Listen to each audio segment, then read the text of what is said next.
Yellowknife. Man. Your hometown. Yeah. I know that Yellowknife is located in the Northwest Northwest, the Territories. capital of One of North. the. Yeah, it's Okay, the capital okay. of Northwest What's the Territories. population? Just about officially 20,000, but there's about 30, just under 30,000 people there. Okay, so it's over Over 20,000. 20,000 All people. right, I just want to make a quick highlight here that Kenisha is from Yellowknife. Yellowknife has been devastated by a terrible forest wildfire, several Several wildfires, fires. Yeah. and she and her family had to evacuate, and others too. Flee. I'm gonna show you guys something in Yeah. the comment section. Yeah. And so Kenisha is here in Edmonton now, not knowing when or if she will be able to go back to Yellowknife because all the occupants Have been evacuated. have been Yes. evacuated, Yeah. and there is no updated information as to when anyone will be able to go back home. No, nothing officially yet as to when. They should have started, essentials service workers should have started today. Yeah.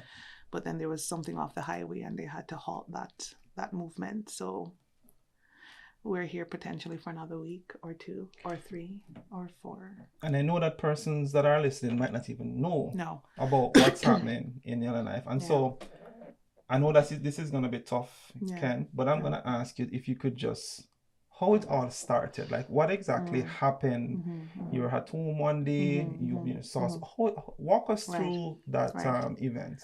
So,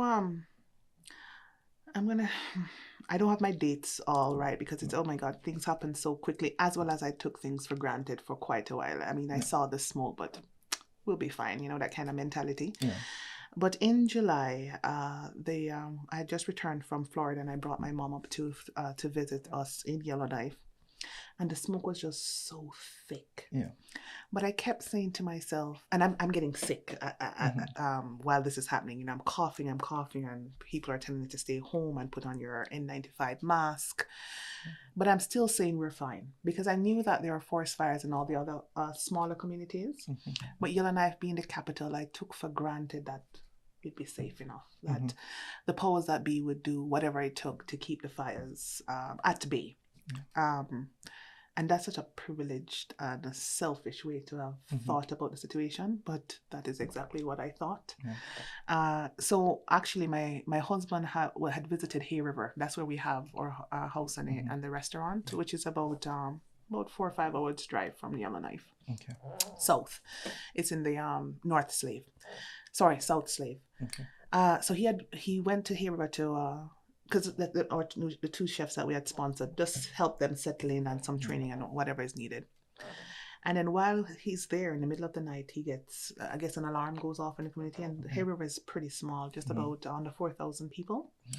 An alarm go off, and everybody's being told head south, which means head to Alberta, because there's an impending fire. And my husband, he's trying to talk to me. It's a total uproar. He went down for one night, so he had nothing, no passport, nothing, just a vehicle and his credit card and his phone, and that's it. So he had to grab everything and go. Even with this, I still think I'm fine in Yellowknife, right? We're fine in Yellowknife. So I know he's fine. And I'm like, you men have proven to us that you can survive in this world by yourselves. I don't believe that. You guys are so resilient. I mean, that's why we need you, right? Because you just know how to grab a bull by the horn. So I wasn't too worried about him. I'm kidding. I was petrified, actually. She's just joking. I'm just kidding. But I have my mom and my son in Yellowknife. And the smoke is just getting thicker and thicker. Yeah. And I'm hearing people talking about leaving. Yeah. Okay, I just got back. I'm getting ready to go back to work. I start this new school year, and my son is going to go into a camp, just wrap up the summer. I'm not going anywhere. We're fine. And then a good friend of mine, her husband calls me, and he says, have to go now. And I'm like, I'll go later. No, leave now. Okay. So I'm asking Mom, you want to go? I am Asking mom. still pessimistic. Oh, mom. I am still reluctant Yeah. to taking this thing seriously. I must have been numb or something. I don't know. Denial. Denial. Yeah, that's what it That's was. exactly. Because I was like, Mom, like it's optional. We're gonna go for a drive. I'm like, Mom, you want to go? You think we should go? And she's like, okay. I'm like, all right. So I call a colleague. And she said their family is also leaving, so we can trail them. And they have a what do you call that? That truck with a bed. Okay, like a camper. Camper. Okay. And just trail us. It's fine. We're leaving Yellowknife. Yeah. And that's when the reality hit me. When you see the forest fires on So the side of the highway. See the fire this time. Oh yeah. And my heart is pacing. Yeah. My son is very scared because there's blazing fire around us, and the atmosphere is just this bright orange. It's fire. Yeah. There's between Yellowknife and there's a small community called Betchico. It takes about an hour drive. People work and live in Betchico, coming between Betchico and Yellowknife easily every day. It took us 3 hours. Because there's just so many people trying to get through, as well as slowing down, and people who are manning the highway saying, no, you can't go that way. There's too much fire crossing the highway. Okay. I know. I'm laughing. Yeah. I'm laughing. So that was scary. And everybody else that in the group, we're like in a convoy heading out. They seem so ready. They had well prepared. They were well prepared. Yeah. They have their tents and their campers and what do you call those red gas thing, jerry cans. Jerry cans, yeah. All I have is my 2 long hand, my pitney, my mother, and our documents. So you guys didn't grab any clothes? We had like two suits. Like I thought. It was just gonna be today and then tomorrow come back home. We're all right. Again, this is I guess this is panic. This is what panic looks like. Even though I wasn't screaming and carrying on, but I think I had shut down. You're in shock. I was in shock.